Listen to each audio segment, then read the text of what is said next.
welcome to Worship Artistry. I'm Nick. Today we're going to be looking at some triads again, but I'm going to show you two inversions of the G chord. Last video we did on these, we did triads and power octaves. We did a chord progression. Today I'm going to keep it short, very simple, because I think you got the idea from the comments. That's what I'm gathering. So the G triad, the rooting position, the 1-3-5, what I showed you in the last video is this.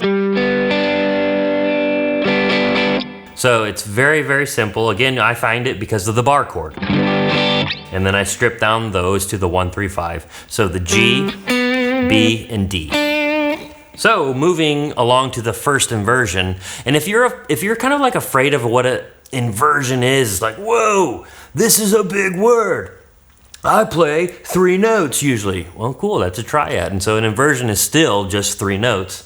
It's just an inverted triad. So inversion means flipped over, turned upside down, just in a different order, not going to be the same voicing as the very first one, so it's going to sound just a little different, but it's the exact same chord. So the way you would try to like use these is, okay, so cool, I'm going to be banging out this chord progression with the rooting triads.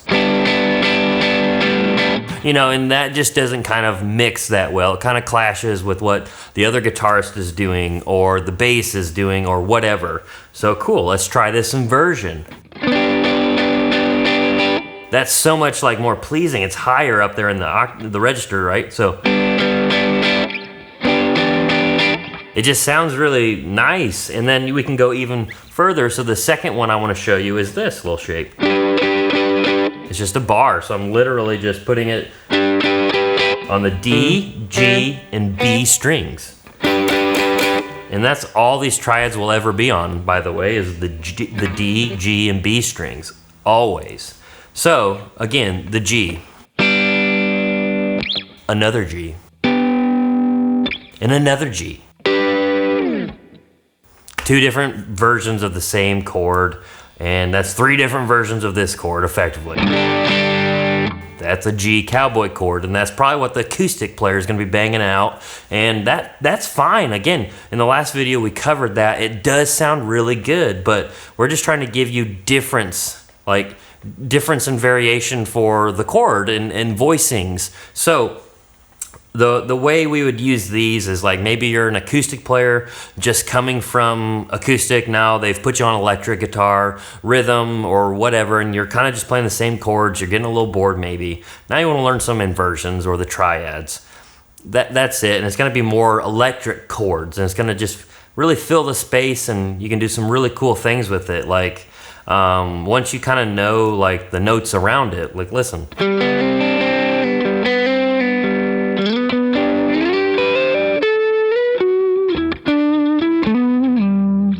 It can just be fun. So it's like, I mean, I was just improvising, but like you can just mess around. That was just 3 G chords, and it's just, you find the notes around it, and it's a lot of fun. And a lot of people think that like, whoa, that's pretty fancy stuff you got going on there. But what you don't need to tell them is that it's just 3 notes. So how we find those?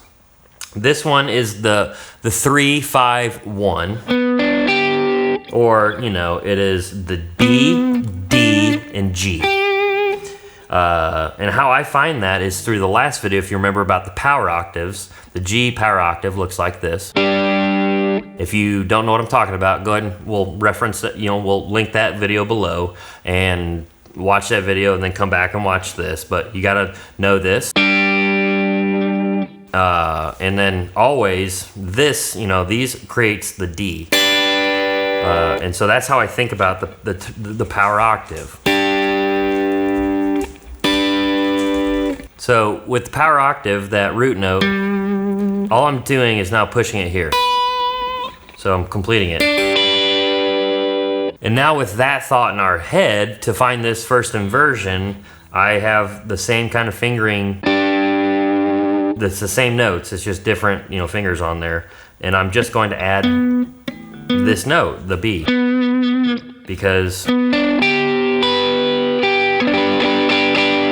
I know that's the chord because it's the same.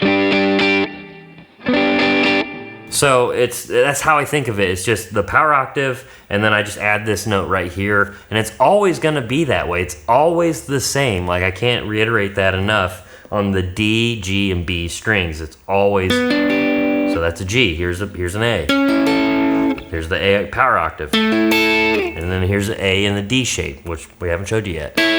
But it all just hangs out in the same area, and you don't need to be like, trying to like do all this weird stuff to try to like do these cool chords and sound a little different, so that way you can be heard in the mix. Actually, EQing is everything, but also voicing is as well. So maybe this triad isn't gonna work, but this one will, because it's a little higher in the register. So if you want to get a little higher even, we'll move up to that second one. And the way I find that is, this is my G power chord on, starting on the A string. That's my G power chord, and so I just complete it with this, because I need to go 5, 1, 3 now. 5, 1, 3 instead of 3, 1, 3, 5. 3, 5, 1. Now 5, 1, 3.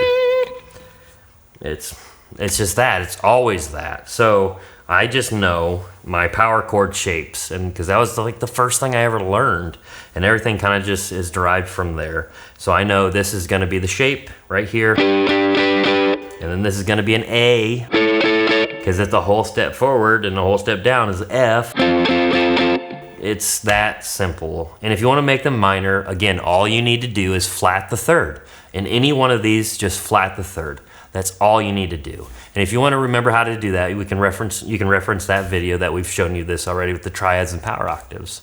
So really, I don't want to confuse you more with all these words, but it's very simple. It's always going to be on the D, G, and B strings. You're always going to keep the same shape. This is one shape, okay? This is a G. This is another shape. It's still G. So practice that. This is the rooting triad. This is an inversion 1. This is inversion 2. So it's just all G's. Practice. So that's all I do, really, is I just kind of go along there, and I only know a few of those because I know all the notes up the scale, F, F sharp, G, and so forth. It all just, the shape, you can translate it. It's very simple, as long as you practice the shapes. Because like for instance, if we're gonna go from like G to A in the chord progression, it's very simple. Sometimes it's gonna be a little harder because you're gonna go, you're gonna slide a lot more. But for this example, it's just.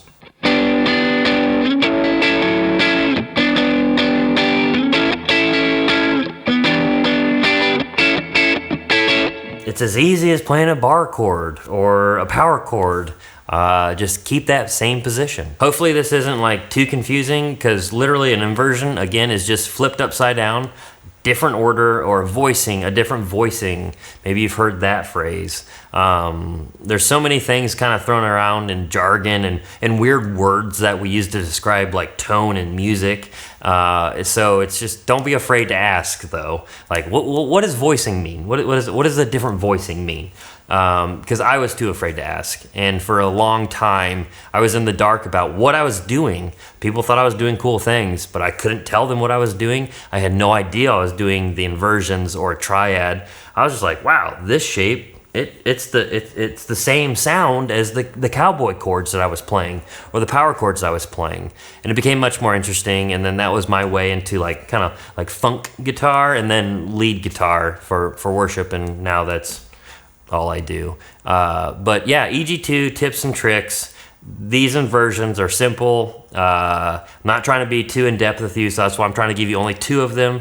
Practice those. We'll give you some other ones. There's so many different versions of them. It's absolutely crazy. But these are like the common ones that I find and use a lot. So to recap, it's just the first triad, and then the first inversion and second inversion. And it sounds and looks like this.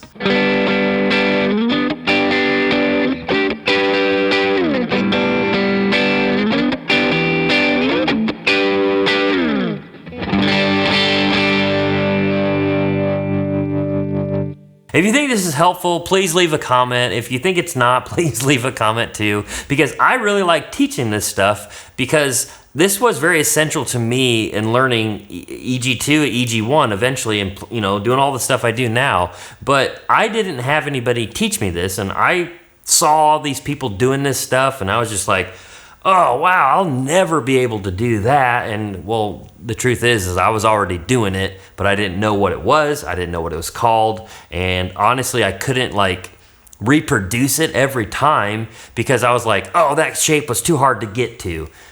I didn't practice, like literally do this. When you warm up, just this, I'll do scales and I'll do chords. So I go through these triads that I'm showing you with these two inversions. I do this. So literally do this to get better at it.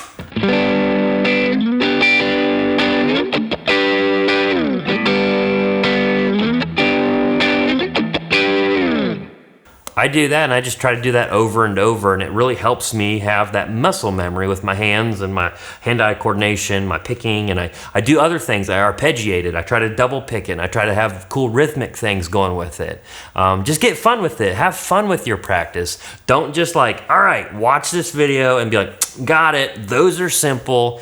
And then you can't ever recreate it or reproduce it. Please subscribe and ring the bell to be notified, because we do have a bunch of plans to do much more of these videos. A lot of people have been asking for them. We're trying to give them to you as quick as we can. Is there anything else you'd like to know? Would you like some intro level like soloing or intro level lead stuff? Or do you want us to keep going on the EG2 kind of tips and tricks kind of train? Let us know in the comments below, and we'll look forward to the next video with you. Bye.